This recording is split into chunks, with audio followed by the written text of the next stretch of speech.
सभी छोटों को ढेर सारा प्यार और बड़ों को नमस्कार। सभी बहनों को, भाइयों को, भाभीयों को, ताऊ चाचा दादा दादी सबको हमारी तरफ से नमस्कार।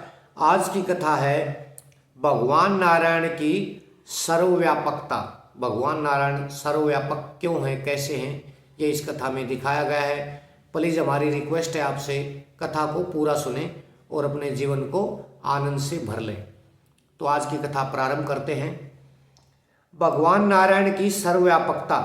प्राचीन काल में अश्वशिरा नामक एक परम धार्मिक राजा थे।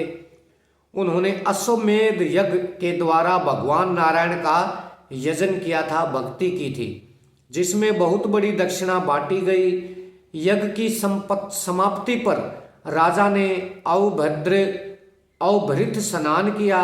इसके पश्चात वे ब्राह्मणों से घिरे हुए बैठे थे। उसी समय भगवान कपिल देव वहां पर पधारे।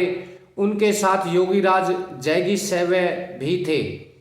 उन्हें देखकर महाराज अश्वशिरा बड़ी शीघ्रता से उठे, अत्यंत हर्ष के साथ उनका सत्कार किया और तत्काल दोनों मुनियों के विधिवत स्वागत की व्यवस्था की।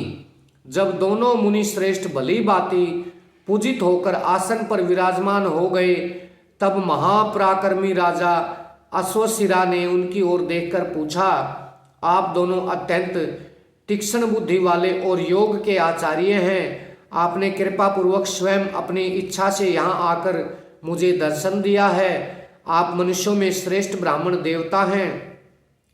आप दोनों मेरे इस संशय का समाधान करें कि मैं भगवान नारायण की आराधना कैसे करूं। दोनों ऋषियों ने कहा, राजन, तुम नारायण किसे कहते हो? महाराज, हम दो नारायण तो तुम्हारे सामने प्रत्यक्ष रूप से उपस्थित हैं। राजा अश्वशिरा बोले, आप दोनों महानुभाव ब्राह्मण हैं। आपको सिद्धि सुलभ हो चुकी है। तपस्या से आपके पाप भी नष्ट हो गए हैं, यह मैं मानता हूँ। किंतु हम दोनों नारायण हैं, ऐसा आप लोग कैसे कह रहे हैं? भगवान नारायण तो देवताओं के भी देवता हैं। उनकी भुजाएं शंख, चक्र और गदा से अलंकृत रहती है। वे पीतांबर धारण करते हैं। गरुड़ उनका वाहन है। भला संसार में उनकी समानता कौन कर सकता है? कपिल और जैगीसेवय, ये दोनों ऋषि कठोर व्रत का पालन करने वाले थे। वे राजा अश्वशिरा की बात सुनकर हंस पड़े और बोले, राजन, तुम विष्णु का दर्शन करो। इस प्रकार कहकर कपिल जी उसी क्षण स्वयं विष्णु बन गए और जैगीसेय ने गरुड़ का रूप धारण कर लिया। अब तो राजाओं के समूह में हाहाकार मच गया।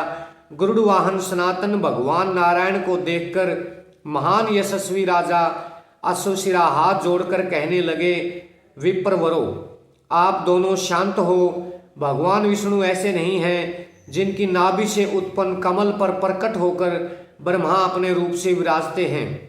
वह रूप परम प्रभु भगवान विष्णु का है। कपिल एवं जैगीसेवय है, ये दोनों मुनियों में श्रेष्ठ थे। राजा अश्वशिरा की उक्त बात सुनकर उन्होंने योग माया का विस्तार कर दिया। फिर तो कपिल देव पद्मनाभ विष्णु के तथा जैगीसेवय प्रजापति ब्रह्मा के रूप में परिणत हो गए। कमल के ऊपर ब्रह्मा जी सुशोभित होने लगे और उनके श्री विग्रह से कालाग्नि के तुल्य लाल नेत्रों वाले परम तेजस्वी रुद्र का प्रकटय हो गया। राजा ने सोचा, हो न हो यह इन योगीश्वरों की ही माया है, क्योंकि जगदीश्वर इस प्रकार सहज ही दृष्टिगोचर नहीं हो सकते। वे सर्वशक्ति संपन्न श्री हरि तो सदा सर्वत्र विराजते हैं। राजा अश्वशिरा अपनी सभा में इस प्रकार कह ही रहे थे कि उनकी बात समाप्त होते न होते खटमल, मच्छर, जूं, भौरे, पक्षी, सर्प, घोड़े, गाय, हाथी, बाघ, सिंह, श्रृगाल, हरिण एवं इनके अतिरिक्त अन्य भी करोड़ों ग्राम्य एवं वन्य पशु राजभवन में चारों ओर दिखाई पड़ने लगे। उस झुंड के झुंड प्राणी समूह को देखकर राजा के आश्चर्य की सीमा न रही। वे यह विचार करने लगे कि अब मुझे क्या करना चाहिए। इतने में ही सारी बात उनकी समझ में आ गई। अहो, यह तो परम बुद्धिमान कपिल और जैगीसेवय मुनि का ही महात्म्य है। फिर तो राजा अश्वशिरा ने हाथ जोड़कर उन ऋषियों से भक्तिपूर्वक पूछा, विप्रवरो, यह क्या प्रपंच है? कपिल और जैगीसेवय ने कहा, राजन, हम दोनों से तुम्हारा प्रश्न था कि भगवान श्री हरि की आराधना एवं उन्हें प्राप्त करने का क्या विधान है। महाराज, इसलिए हम लोगों ने तुम्हें यह दृश्य दिखलाया है। राजन, सर्वज्ञ भगवान श्री हरि की है त्रिगुणात्मिकता सृष्टि है जो तुम्हें दृष्टिगोचर हुई है। भगवान नारायण एक ही हैं, वे अपनी इच्छा के अनुसार अनेक रूप धारण करते रहते हैं। किसी काल में जब वे अपनी अनंत तेजोर राशि को आत्मसात करके सौम्य रूप में सुशोभित होते हैं, तभी मनुष्यों को उनकी झांकी प्राप्त होती है। अतएव उन नारायण की अव्यक्त रूप में आराधना सदफलवती नहीं हो पाती। वे जगत प्रभु परमात्मा ही सबके शरीर में विराजमान हैं। भक्ति का उदय होने पर अपने शरीर में ही परमात्मा का साक्षात्कार हो सकता है। परमात्मा किसी स्थान विशेष में ही रहते हों ऐसी बात नहीं है, वे तो सर्वव्यापक हैं महाराज। इसी निमित्त हम दोनों के प्रभाव से तुम्हारे सामने यह दृश्य उपस्थित हुआ है। इसका प्रयोजन यह है कि भगवान की सर्वव्यापकता पर तुम्हारी आस्था दृढ़ हो जाए। राजन, इसी प्रकार तुम्हारे इन मंत्रियों एवं सेवकों के सभी के शरीर में भगवान श्री हरि विराजमान हैं। साथियों, वो कहा जाता है कण कण में भगवान विराजमान है। तो हे राजन, हमने जो देवता एवं कीट पशुओं के समूह तुम्हें अभी दिखलाए हैं, वे सब के सब विष्णु के ही रूप हैं।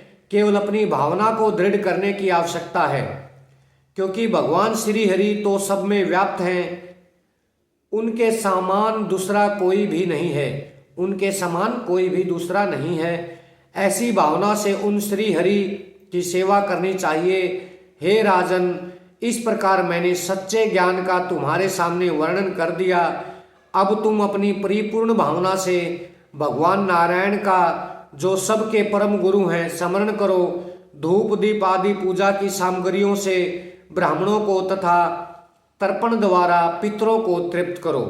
इस प्रकार ध्यान में चित्त को समाहित करने से भगवान नारायण शीघ्र ही सुलभ हो जाते हैं या भगवान नारायण शीघ्र ही मिल जाते हैं।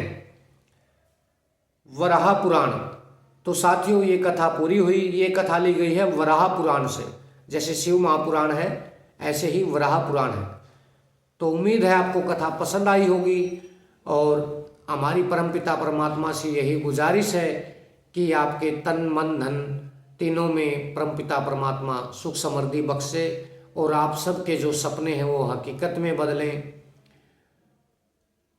आप जितना प्यार हमें दे रहे हैं उसके लिए हम आपके आभारी हैं, सर्वदा आभारी हैं।